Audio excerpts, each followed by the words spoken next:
രാജ്യാന്തര tennis മത്സരങ്ങൾക്കായി ഇന്ത്യയിലെത്തിയ Serbian താരം ദജാന റഡ്നാവിച്ച് തനിക്കുണ്ടായ മോശം അനുഭവങ്ങൾ ഇൻസ്റ്റഗ്രാമിലൂടെ പങ്കുവച്ചിരുന്നു. പിന്നാലെ ഇന്ത്യക്കെതിരെ വംശീയ അധിക്ഷേപം നടത്തിയെന്ന രീതിയിൽ പ്രതിഷേധമുയർന്നു.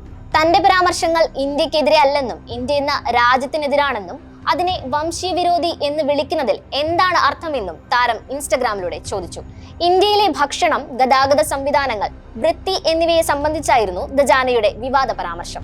ഇന്ത്യക്ക് എന്നേക്കും വിട, ഇനി ഒരിക്കലും കാണാൻ ഇടയാകാതിരിക്കട്ടെ എന്നായിരുന്നു ദജാനയുടെ ആദ്യ വിവാദ പോസ്റ്റ്. ഇന്ത്യയിലെത്തി 3 ആഴ്ച നിന്നവർക്കേ അത് മനസ്സിലാകൂ എന്നും ഗതാഗതക്കുരുക്കിൽ ഫോൺ മുഴക്കാൻ മത്സരമാണെന്നും ഗംഭീര ഡ്രൈവർമാരാണ് ഇന്ത്യയിൽ ഉള്ളതെന്നുമൊക്കെയുള്ള അമർഷം പിന്നാലെ ഓരോ പോസ്റ്റുകളിലൂടെയായി താരം രേഖപ്പെടുത്തി.